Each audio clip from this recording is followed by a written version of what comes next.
So listen up, Johnson City just approved another property tax increase and everyone is upset. So while some people think this is necessary for growth in the city, others are upset because it shows a sign of distrust and overall not listening to the citizens. And overall, the governing body not listening to the citizens of Johnson City. But to be honest, both sides have pretty valid points. So in this video, what I want to break down, what actually changed, why taxes are going up, where the money's going to go with this most recent tax increase, and what that means for you as a potential property owner or current property owner in Johnson City. So let's get big picture here. Why are property taxes increasing in Johnson City? As you know, Johnson City's growing, more people are moving here, but that means there's more strain on the infrastructure, on the roads, on the water system, on the city sewer system, more people using emergency services, more kids in the school district. Overall, as the city grows, there's just going to be more pull on the resources that the city has to offer.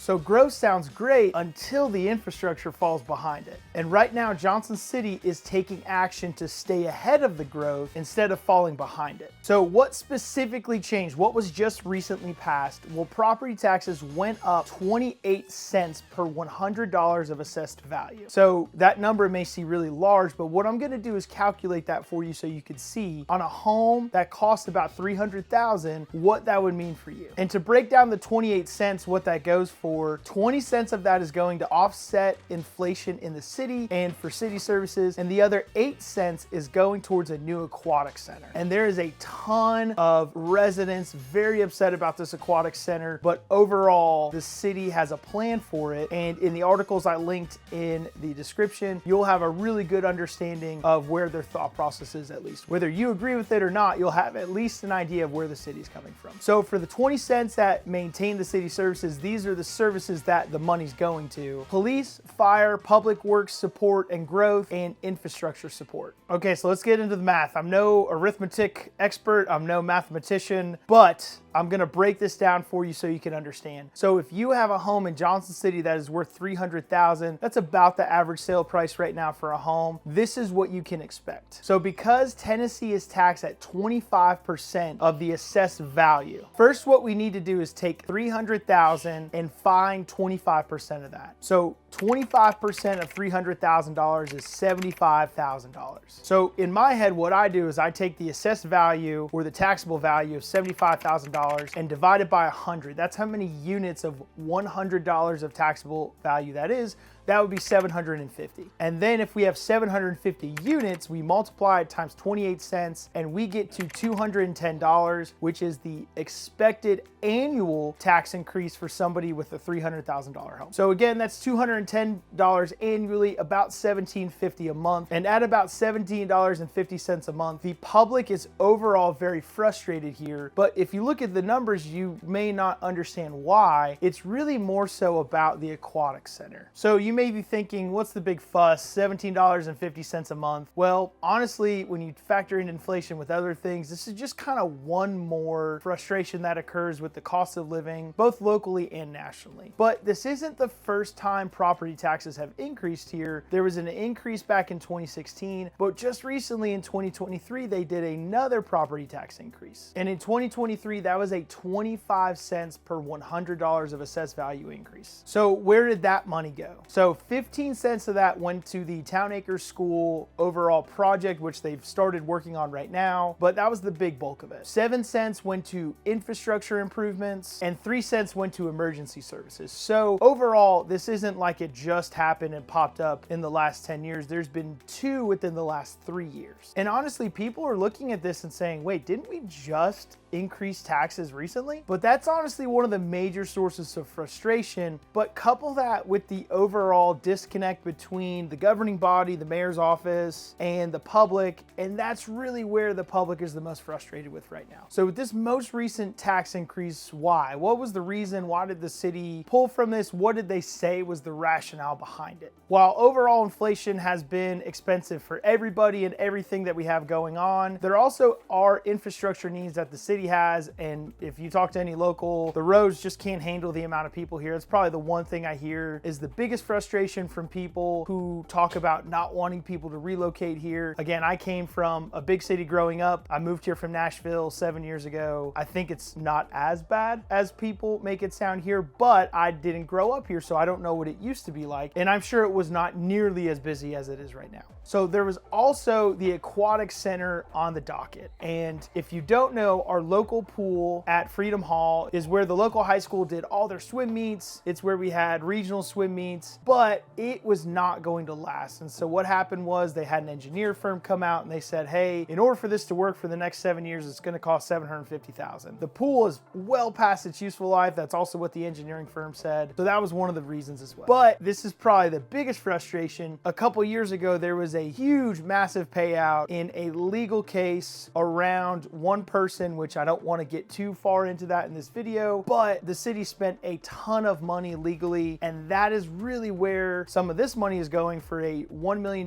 general reserve fund, and that's kind of where some of the public is really frustrated about. Because as you could see, we probably didn't need to spend this money if, and you dig into it a little bit further, things were handled a little differently. But as the city's building reserves for projects, rainy day funds, etc., this is one main thing we need to focus on. The city also wants better housing expansion, more economic development, and more long-term planning. Right now, there's a city plan in place from right now until 2045, but they also want to take that and grow on it for the years after that. So one really interesting part of the proposed funding in this tax increase is a full-time economic development person focused on expanding housing opportunities here locally. And that matters because locally, housing is becoming a huge focus, not only for you, the relocator, but also for us here locally, as far as the rising prices and the inventory we have to choose from right now. So I briefly touched on it before, but let's get a little bit deeper into the Aquatics Center, where 8 cents of this new 28-cent increase is going to be going. And this is really where a lot of emotions are spiking.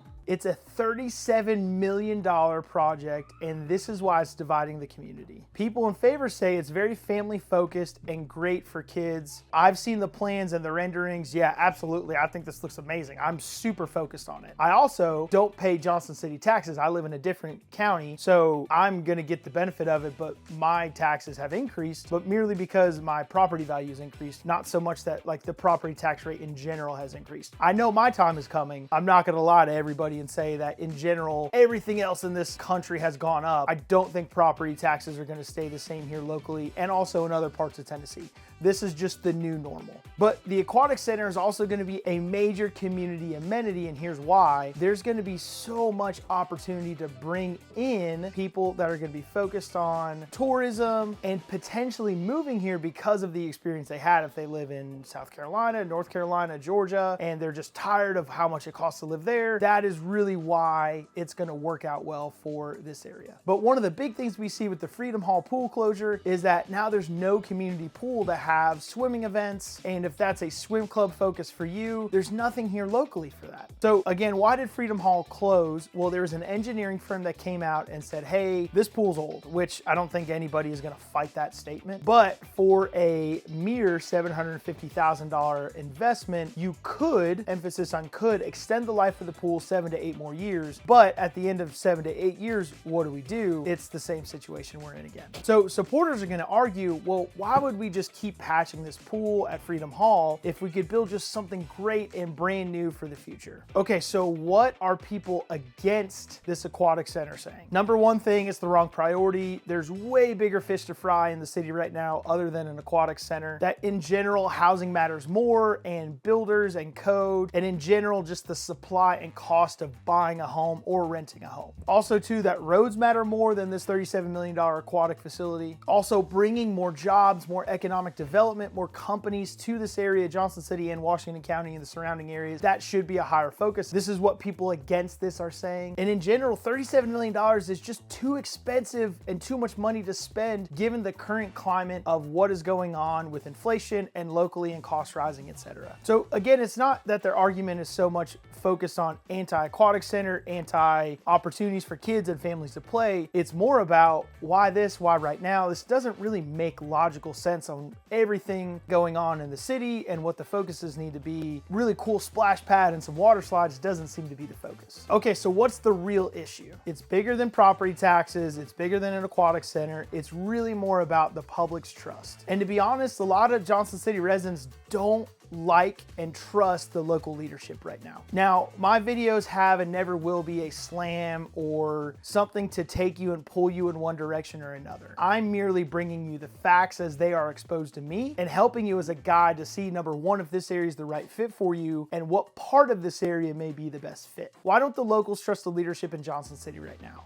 Well, for one, there's rising costs. Wage growth is just not happening here locally as it is in other parts of America. There's really concern over the spending priorities of the city, and honestly, just an overall frustration about transparency. And there's also the elephant in the room, the Sean Williams case. And whether it's directly related to the budget or not, there is just overall mistrust of the local government related to what happened or what's been detailed about the Sean Williams case. And that honestly is gonna fuel skepticism. So that's why people are asking, where's the money going? Are decisions being made responsibly? And is leadership actually listening to what the locals are saying? And once trust is broken, every decision is just gonna be so much harder. So here's where I share perspective, and this is a very important note for me to share with you. So another important note to share with you all is that even with this increase and the increase back in 2023, Johnson City property taxes would still be really close in relation to how much it is in Kingsport, lower than Greenville, lower than Elizabethton, and lower than Bristol. So while property taxes are rising, Johnson City isn't becoming all of a sudden so much more expensive to live in than other cities, especially cities that fund their own school system, like Bristol, Elizabethton, and Greenville. And to be real with you, that context really matters. Okay, so here's my personal opinion. Again, not trying to sway you one way or the other, but Johnson City's growing. We know this, the numbers show it, everybody feels it. And that growth is not going to slow down at all. So we either prepare now or pay a bigger price in the future for the lack of response to the issues that are going to happen. But, and this is a big but as well, growth has to be managed wisely and spending has to be really strategic. And this is an opinion of mine, the leadership just has to focus on rebuilding trust with the community. Because if people don't trust the leadership, even the most logical, forward-facing, very good projects are still going to be attacked because of the people